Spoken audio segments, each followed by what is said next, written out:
hope that you have many questions after those great presentations, and you can certainly pose them to Keith or Tricia, or if you have them for Pat, we can do the same thing. That works surprisingly well. So who'd like to kick it off? Yes? I have a question. I'm Jocelyn Dawson from Duke University Press. I publish mostly in the humanities. So we're always interested in hearing how other teams are structured to handle this work, and whether that's something that you're always revisiting, since it seems like these needs are relatively new for you all.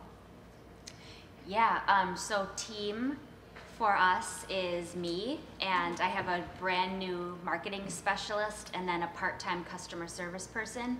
So the team is me. It's my time every day. So being very organized and making really definite decisions on who am I targeting this year or this month or that sort of thing. What sort of marketing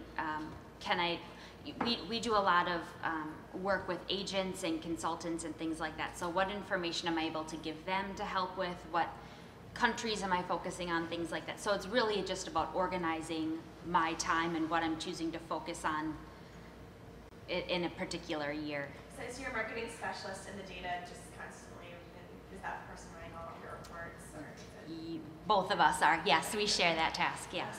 Yeah. And I think your market assessment should drive your team. Mm-hmm. I think if you find that when you do your assessment of the market that there's a lot of opportunity out there, then you probably want to think about restructuring your team to have somebody focus specifically on that market segment. Again, primarily because if you look at both the presentations is very unique value proposition. So having a team that covers all segments, you're kind of a jack of all trades, master of none. While if there is enough opportunity out there, I think having a person on your team that is first facing certain verticals would make more sense. But again, the marketing assessment comes first. Yes. Hi, I'm Rich Lambert. Just a general question. How do you earn the flexibility from management to make deals, which may be lower margin or conditions that they never had to accept from academic customers? So how much autonomy do you have, and how have you earned it? In my experience, I have a lot of autonomy. If I create different customer targets and can defend why the pricing should be such. Are we basing it on FTE? Are we basing it on what kind of programs are offered? That sort of thing. And then also looking at what are the budgets of these organizations, whether it be government or non-traditional academic, those sorts of things. What sort of budgets are we talking about, and how do their budgets compare to our traditional customer base, and what sort of considerations should we take? So it's really looking at who we're targeting, what their budget is, and how important or how targeted our content is to them.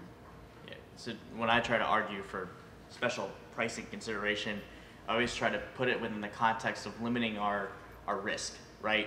So if I'm going to approach somebody in this new market segment, the first thing I do is kind of identify points of differentiation and how I can, if it gets out that X company got X pricing for whatever reason, that I can go back to the customer and say, okay, well, you're different from this customer in this manner. I think if you go to your sales management or your director of publications, whoever is making those decisions, and you can provide a rationale for how they're different, and then you can demonstrate that you're leaving money on the table by not making them this offer, that's harder to walk away from, and you also protected yourself in that same vein. Yeah. It's never random. You're never just saying, yeah, right.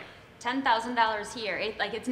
You're not just throwing out numbers. You've done a lot of research and consideration behind that, and can defend any of those. And that's represented in Pat's demonstration as well. He's talking about this non-core versus core market. So he, in that same vein, while he may be offering bottom of the barrel prices, he's doing it to companies that he sees as being on the periphery.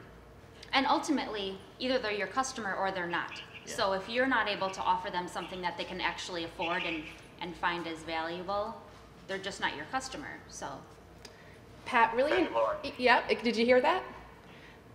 So interesting question about basically how do you get latitude with management for some of the lower pricing that you want to offer? Yeah, so I'm lucky. I actually report directly to our CFO, and he came from the software business. So his approach to subscriptions is probably slightly different from a traditional publishing perspective.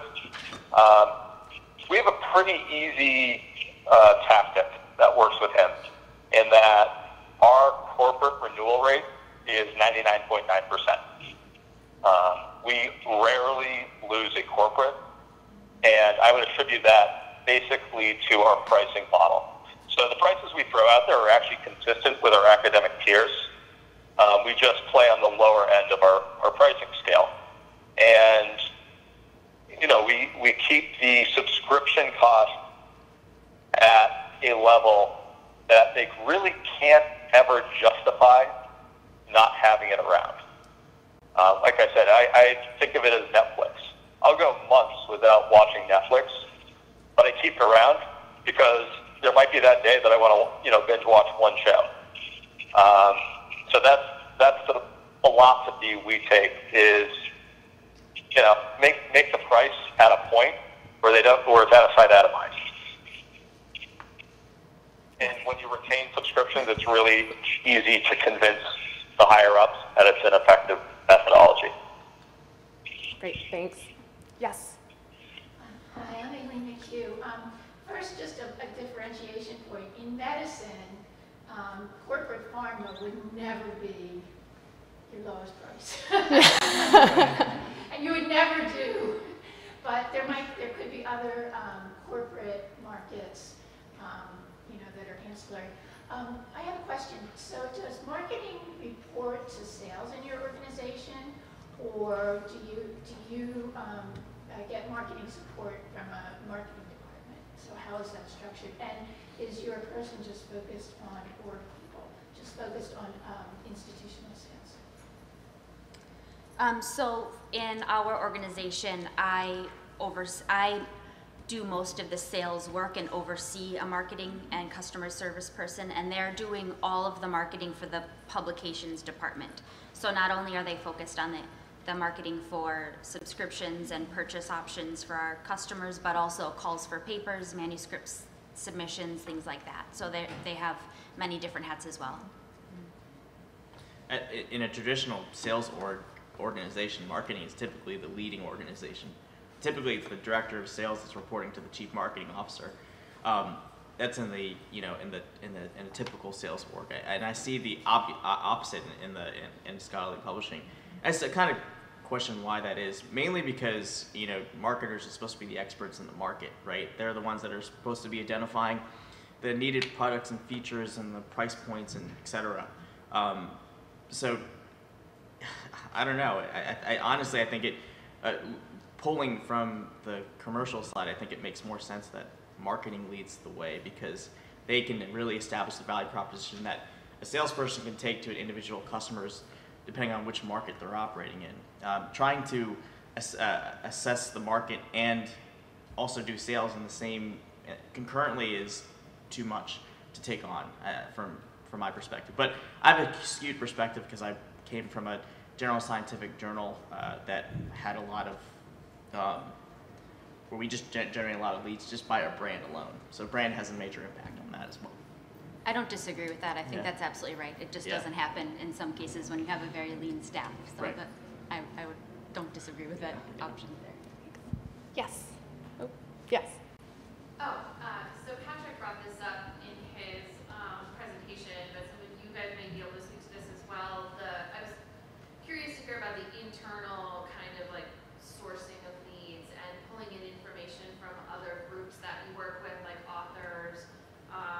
We've got I'm Allison Grossman from the American Academy of Pediatrics. We have a wide range of touch points with people in the community, and we're still kind of working on how to pull all that together for actionable intelligence. So if anybody wants to speak to either challenges with that or how you've been able to do that at your places.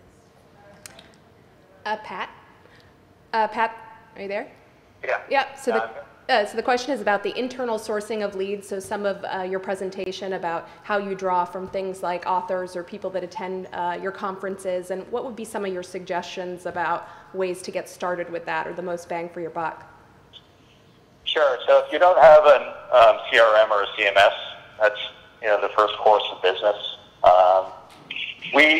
Again, I'm fortunate. We have a really large technology team here, and we have a really strong internal CMS. So we track all of our authors, we track our members, attendees, all that stuff, and pool it into one central location. And so the report that I showed earlier, my author report, basically I had a member of our IT team basically deliver a report that sends me a spreadsheet of every author who publishes with us. And what I actually typically do is look for, who's got the strongest engagement, and then approach them. Chances are somewhere within your organization, you'll have that information. I would hope that, none of the societies that might be in the room don't know who their authors are. It's more or less just collecting it in a legible format. Your first step is to invest in a CMS, I guess, is the easy answer. Yeah. Great. Good data governance, I think, across the board, especially when you're talking about implementing a CRM and trying to get all your databases together. There's tools out there that can help you do that. Ringgold is probably, if you're talking about associations and authors, the common denominator is always the institution. So having an authority file, a unique identifier for those organizations that you can tie all that information together is helpful. The organization that I just got to, they have Master Vision, so that also is helpful in terms of tying together those metrics that Pat's talking about. Great. Any other questions?